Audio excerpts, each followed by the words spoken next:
Hi children, we continue with our 6th chapter, Combustion and Flame.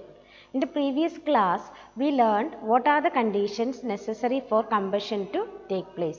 Hope you remember it. So, what are the conditions needed for combustion to take place? First one is presence of a combustible material. Second one is heating the combustible material to its ignition temperature. All combustible materials catch fire at different temperature. Some materials catch fire at low temperature, some combustible materials starts burning at higher temperature. So, it should be heated to its own ignition temperature. Then the third condition is presence of the supporter of combustion, that is presence of oxygen. So, today's topic is extinguishing a fire.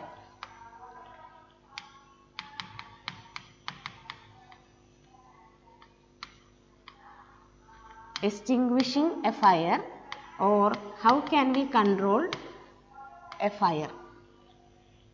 So, what are the requirements for producing a fire? Presence of combustible material, heating the material to its ignition temperature, and also presence of the supporter of combustion, that is oxygen. So, how can you control the fire, or how can you extinguish the fire?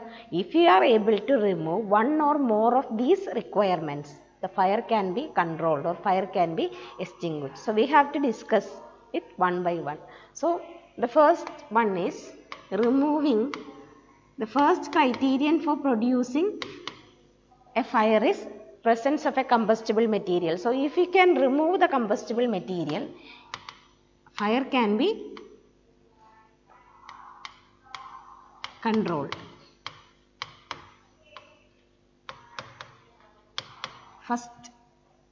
First method to control a fire or extinguish a fire is removing the combustible material. But is it possible always? If a piece of paper is on fire or a piece of wood is on fire, you can easily remove it. Suppose a building is on fire. Here the entire building is the combustible material. Is it possible to remove this building? No. So, this is not possible in all the cases. Removing the combustible material is not possible in all the cases. Only when small objects, small things like paper, wood, etc. are on fire, we can do this method, removing the combustible material. If a big building is on fire, we cannot remove the building. So, this method is not practical in all the cases. Now, the second criterion for producing a fire is heating the combustible material to its ignition temperature. So, the method is cooling the combustible material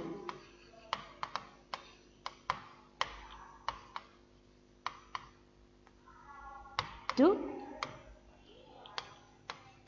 below its ignition temperature. Cooling the combustible substance to below its ignition temperature. How can it be done? All substances catches fire only if its ignition temperature is attained. So, if the substance is not reaching its ignition temperature, it will not burn.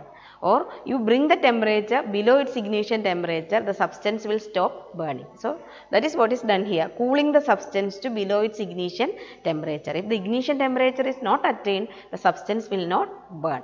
How can we do it? How can you cool the substance to below its ignition temperature? There comes the importance of water. This is done with the help of water.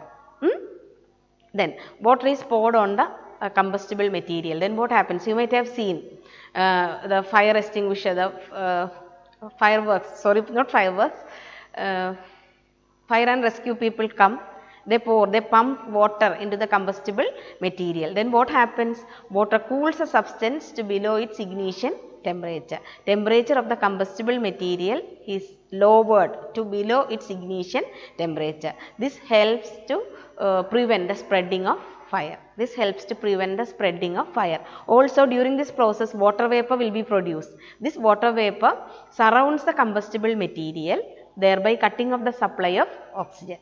Water vapor will be surrounding the combustible material so that its contact with oxygen is cut off, thereby the fire is extinguished. So, water works in two ways. One, by cooling the substance to below its ignition temperature, and at the same time water vapor which is produced covers the combustible material, thereby cutting off the supply of oxygen. Both cases the fire is extinguished. I hope it is clear to you. Cooling that is the second method of extinguishing a fire. Cooling the combustible substance to below its ignition temperature. This is normally done with the help of water. So, water lowers the temperature of the combustible material to below its ignition temperature. So, as long as the ignition temperature is not attained, the substance will not burn. So, this helps to prevent the spreading of fire. And also the water vapor produced in this process surrounds the combustible material so that its contact with oxygen is cut off and the fire is extinguished. But there is a disadvantage with water. Water works well only when things like paper or wood are on fire. Suppose an electrical equipment is on fire. Can you use water as the fire extinguisher? No, because water is a very good conductor of electricity. Through water, electricity will be conducted and the people who are trying to extinguish the fire, they may get electric shock. So, water is not suitable for extinguishing fires involving electrical equipments. Give reason. Because water is a good conductor of electricity. So, there is chances of the people who are trying to extinguish the fire getting an electric shock. So, water cannot be used when electrical equipments are on fire. The second disadvantage is that it is not suitable for controlling fires involving oil and petrol. What is the reason? As you know, oil and petrol are lighter than water. The density is less than that of water. So, they will float on the surface of water and they will keep on burning.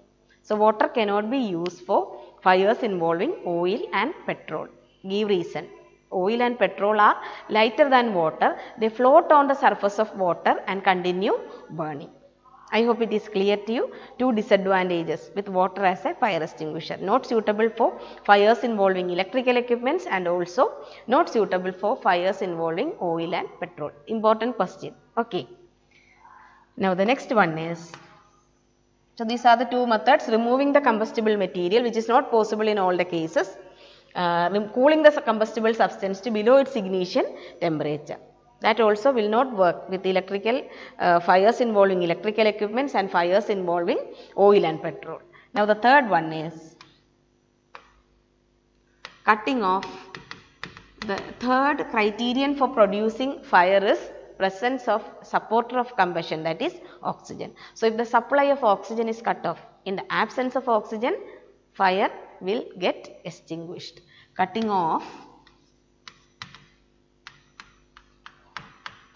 the supply of oxygen. Cutting off the supply of oxygen. This is normally done with the help of carbon dioxide. This is normally done with the help of carbon dioxide. It is not a supporter of combustion. Carbon dioxide gas is not a supporter of combustion. Then carbon dioxide is heavier than oxygen. It is heavier than oxygen. It surrounds the fuel like a blanket, thereby cutting off the supply of oxygen. Carbon dioxide being heavier than oxygen, when it comes out of the cylinder, it covers the fuel like a blanket, thereby cutting off the supply of oxygen and the fire is extinguished. For fires involving electrical equipments and also inflammable materials like petrol, carbon dioxide is the best extinguisher. And also the added advantage is that carbon dioxide in most cases it doesn't harm the electrical equipments. If you are pumping water onto electrical equipments, fire will be controlled, but that equipment may get damaged. So in most cases it doesn't harm the electrical equipment too. I hope it is clear to you. So how does carbon dioxide act as a fire extinguisher? It is the best fire extinguisher for fires involving electrical equipments and also fires involving inflammable materials like petrol. It is heavier than oxygen, so it covers the fuel like a blanket, thereby cutting off the supply of oxygen. And in most cases it doesn't harm the electrical equipment. Carbon dioxide will be filled inside the cylinder. Inside the cylinder, carbon dioxide will be compressed and kept. In a small cylinder, a large amount of carbon dioxide is a gas. It is compressed. Upon compression, gases change to liquid state. So it is compressed and kept in the liquid state inside the cylinder. So once it is released, it comes out as gas. Once the pressure is released, liquid again changes to gas. So it comes out as the gas and it expands enormously in its volume. So it goes back to its original volume. Large volume of gas is compressed into a small volume, kept as liquid in the cylinder. Once it is released from the cylinder, it comes out as gas and it expands enormously in its volume. Then during that process, it cools down, expands enormously in volume and it cools down. So it cools the combustible material, fuel, to below its ignition temperature. It lowers the temperature of the combustible material to below its ignition temperature. So thereby ignition temperature is brought down and the flame is extinguished. So two ways, carbon dioxide acts in two ways. One is by cutting off the supply of oxygen, and when it is coming out of the cylinder, it expands in volume and cools down, thereby lowering the ignition temperature, lowering the temperature of the combustible material. Okay. Now, the ordinary type of fire extinguisher that we have seen in most of the buildings and all, fire extinguishers are installed. You might have seen it, a small cylinder. In that, it is not carbon dioxide that is directly filled inside the cylinder. Inside that cylinder, it is not carbon dioxide that is filled. Instead of carbon dioxide, we have baking soda. Baking soda, sodium bicarbonate. This you have learned in smaller classes. Baking soda is sodium hydrogen carbonate or sodium bicarbonate. That is inside the cylinder. Inside that cylinder, there is a dry powder of baking soda. A dry powder of baking soda, sodium bicarbonate. And there will be a small glass bottle. So cylinder, it is a dry powder of baking soda, and there is in a small bottle towards the upper side of the cylinder, in a glass bottle, sulfuric acid will be kept. Acid will be kept. Okay, so baking soda and sulfuric acid are kept inside the cylinder separately. Baking soda inside the cylinder, lower portion of the cylinder, it is baking soda, and towards the upper side of the cylinder, in a glass bottle, sulfuric acid is kept. This bottle of sulfuric acid is attached to the knob of the fire extinguisher. So at the time of the use, the knob is struck. We have to struck the knob. Then the bottle breaks. These two substances react and carbon dioxide comes out.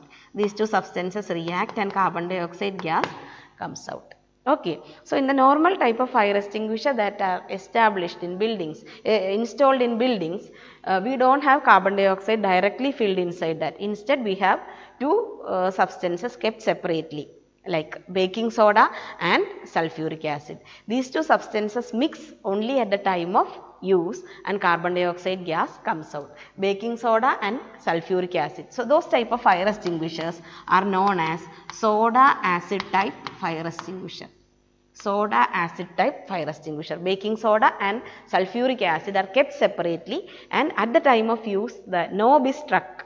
Knob of the fire extinguisher is struck, and then bottle will be attached to the knob of the fire extinguisher. When the knob is struck, the bottle breaks and the two substances mix and we get carbon dioxide gas. Okay.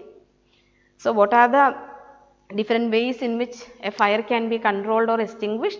One is by removing the combustible material. Second one, by cooling the substance to below its ignition temperature, and the third one by cutting off the supply of oxygen, which is normally done with the help of carbon dioxide, which is not a supporter of combustion. Actually, carbon dioxide is the best fire extinguisher. So that's all. Thank you, children.